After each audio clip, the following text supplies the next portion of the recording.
Sejam bem-vindos à parte 2 do capítulo 7, Mães e Filhos, Perguntas e Respostas. É difícil para mim admitir que tenho muito pouco respeito por meu marido.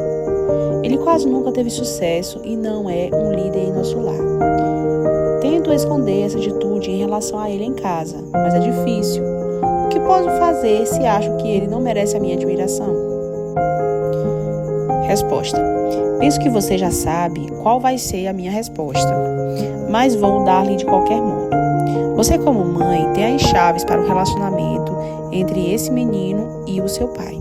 Se mostrar respeito por ele como homem, eles se inclinarão mais a admirá-lo e a imitá-lo. Se pensar que é só um coitado, um idiota ou um perdedor, essas atitudes vão influenciar diretamente a interação deles. Em um de meus livros anteriores, contei uma história pessoal escrita por Lewis Black, que merece ser repetida porque ilustra perfeitamente este ponto. Isto é o que ele escreveu sobre seu relacionamento com o pai em seu livro.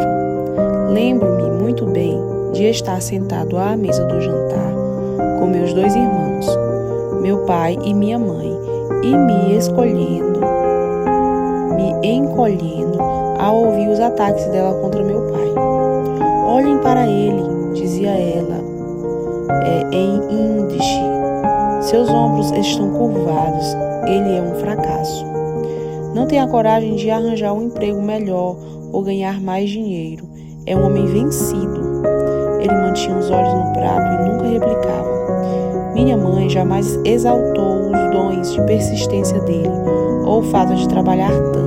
Em vez disso, se concentrava constantemente no lado negativo e criou uma imagem para seus 3 filhos de um homem sem ânimo para lutar, esmagado por um mundo sobre o qual não tinha controle. O fato de ele não contestar as críticas constantes dela tinha um efeito de confirmar a validade delas para os filhos. E o tratamento de minha mãe e a figura de meu pai não transmitiram a ideia de que o casamento é uma boa condição, ou que as mulheres eram basicamente pessoas. Não fiquei especialmente motivado a assumir o papel de marido devido às minhas observações de meu pai pisoteado. Fica evidente que a mãe do autor prejudicou seriamente a imagem do pai, fazendo com que os filhos não quisessem imitá-lo. Esse é o poder da mulher no seio da família. Num certo sentido, ela serve como porteiro entre os filhos e o pai. Pode construir a relação pai-filho ou prejudicá-la para sempre. Os meninos, especialmente, nascem com a necessidade de ser como o pai, mas vão procurar modelos em outra parte se o velho parecer um imbecil insuportável em casa. Minha mãe, que cometeu poucos erros em nosso lar, tropeçou grandemente neste ponto, não por desrespeitar o meu pai, mas porque não permitiu que ele tivesse muito acesso a mim quando eu era pequeno. Ela tomou completa posse de mim desde o início. Eu era seu primeiro e único filho, tendo nascido de cesariana numa época em que esse era um parto arriscado. Ela tinha prazer em ser mãe e se dedicou à tarefa de cuidar de mim. Admitiu mais tarde, arrependida, que impedira que meu pai e eu tivéssemos um laço mais estreito nos primeiros anos. Desculpou-se por tê-lo magoado, fazendo com que se sentisse desnecessário na responsabilidade de criar um filho. As coisas iriam mudar enquanto eu crescia, mas minha mãe teve de reprimir-se um pouco antes que isso acontecesse. Para resumir, insisto com você que facilite o acesso entre seus filhos e o pai. Isto é especialmente importante para os meninos, que olharão para este homem como um exemplo a ser seguido. Segunda pergunta. O Senhor mencionou que os meninos e os homens não são comunicadores naturais. Nossa, como isso descreve os homens em minha vida. O que posso fazer para manter todos falando uns com os outros? Toda família precisa de pelo menos uma pessoa bastante comunicativa, o autor responde. E parece que você é exatamente essa pessoa.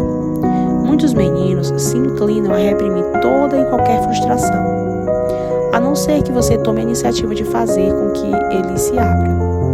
Alguns podem retrair-se e extroverterem emocionalmente. Recomendo que você faça o que for necessário para entrar no mundo de seu filho. Continue conversando, explorando e ensinando. A comunicação é o objetivo. Tudo depende disso.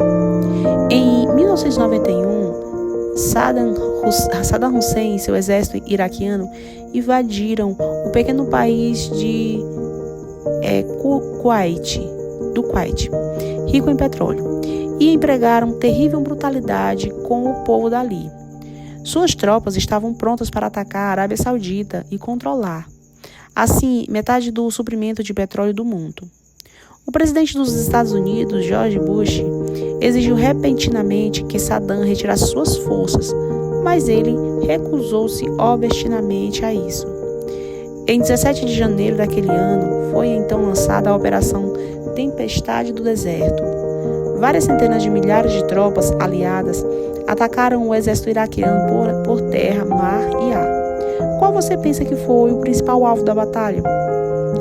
Você talvez ache que seriam os tanques de Saddam, ou seus aviões, ou os soldados da linha de frente. Em vez disso, os aliados destruíram a rede de comunicação do Iraque. Bombardeios a esmagaram com bombas inteligentes e outras armas. Ao agir assim, nossas forças impediram que os generais do Iraque conversassem entre si. Eles não tinham meios de coordenar seus esforços em dirigir os movimentos dos seus exércitos. A guerra terminou algumas semanas depois. O que aconteceu na tempestade do deserto tem relevância direta para as famílias.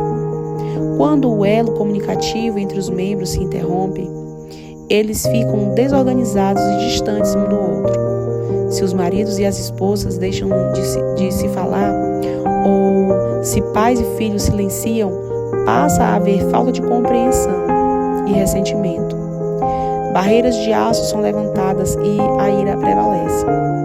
Para muitas famílias, isto é o começo do fim. Quero insistir com vocês, mães, para que conversem regularmente com seus filhos e, como é natural, com todos os outros membros da família.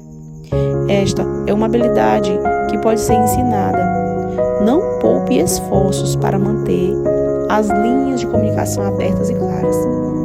Procure saber o que seu marido e filhos estão pensando e sentindo.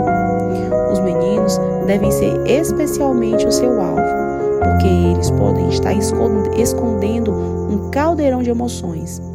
Quando perceber que está se desenvolvendo um espírito fechado, não deixe passar mais um dia sem trazer os sentimentos ocultos à tona. Este é o primeiro princípio da vida familiar sadia. A terceira pergunta. A maior alegria da minha vida foi ter o privilégio de trazer 2 filhos saudáveis ao mundo e criá-los dia a dia. É difícil para eu entender o que são contrários à maternidade e pensam que é só um desperdício do tempo das mulheres. O que poderia ser mais compensador do que ser mãe de alguém? Aí o autor responde. A Bíblia refere-se aos filhos como bênção de Deus, e é justamente o que eles são. Seu comentário me faz lembrar de uma carta inspiradora que recebi recentemente de um médico amigo, falando a este respeito. Ele nos mostra como a maternidade não é só uma bênção, ela é sagrada. Penso que você vai gostar de tê-la. A carta veio do Dr. McGowan. A carta diz assim: Prezado Dr. Dobson, enquanto lia as Confissões de Agostinho recentemente, encontrei o adjetivo sacro, que ele usou em referência a algo santo ou sagrado. Por ser médico, em nossa profissão usamos as palavras sacro para identificar o osso localizado no fim da espinha ou da pubis. Como cristão, fiquei imaginando se teria havido alguma influência ou inspiração divina sobre os anatomistas antigos que estavam dando nomes a várias partes do esqueleto. Isso me levou a fazer algumas pesquisas quanto à possível associação da teologia e anatomia no que se refere a esse osso específico. Foi muito providencial, creio eu, que a parte da anatomia humana que guarda o canal do nascimento da mulher seja chamada em latim de sacrum, literalmente, osso santo sagrado. Porque o anatomista da antiguidade, Galã, cerca de 600 anos antes de Cristo, o Vesálio, cerca de 1543 a.C., escolheu este nome em particular para este osso. O dicionário nos diz que a palavra sacro ou sagrada significa prioridade de Deus, santo, separado para um propósito especial e adequadamente imune à violência ou interferência. Observamos agora a associação com o sacro. Ele guarda a pelvis com o seu canal do nascimento, que é a origem da vida física. Ele contém os órgãos que produzem as sementes da vida nos ovários. São os produtores dos óvulos que, quando fertilizados pelo esperma, tornam-se alma vivente, implantada por Deus. O corpo que se desenvolve no útero, também localizado na pelvis, contém esta alma a partir do momento da concepção. E essa alma é declarada sagrada porque pertence a Deus. Ezequiel 18:4 diz: todas as almas são minhas. O corpo é apenas a casa ou tenda para a alma. O sacro, então, é um osso santo com propósito muito definido. Ele deu apoio estrutural à criança em desenvolvimento no útero, que se torna cada vez mais importante à medida que ela cresce e ganha peso. Aos olhos de Deus, este lugar sagrado nunca deveria ser violado pela cureta do abortador. Aparelho de sucção ou trocaste, este último no processo de aborto parcial no nascimento. Nada deve interferir durante qualquer estágio de desenvolvimento dessa vida preciosa que está crescendo ali. Nenhuma pílula ou arma cirúrgica deve violar esse domínio sagrado. Entrar nessa área por qualquer outra razão que não seja a de ajudar ou trazer à vida esse indivíduo que reside temporariamente no interior do corpo da mãe não é só uma violação da vida dessa pessoa, como também uma violação e intrusão na lei de Deus. Deus tem um propósito e plano para essa vida. Ele inspirou Davi a escrever: no teu livro foram escritos todos os meus dias, cada um deles escrito e determinado, quando nenhum deles havia ainda. Salmos 139:16, parte B. Obrigada, Dr. Dobson, por tomar tempo para ler esta carta. O sacro é realmente sagrado. E assim encerramos.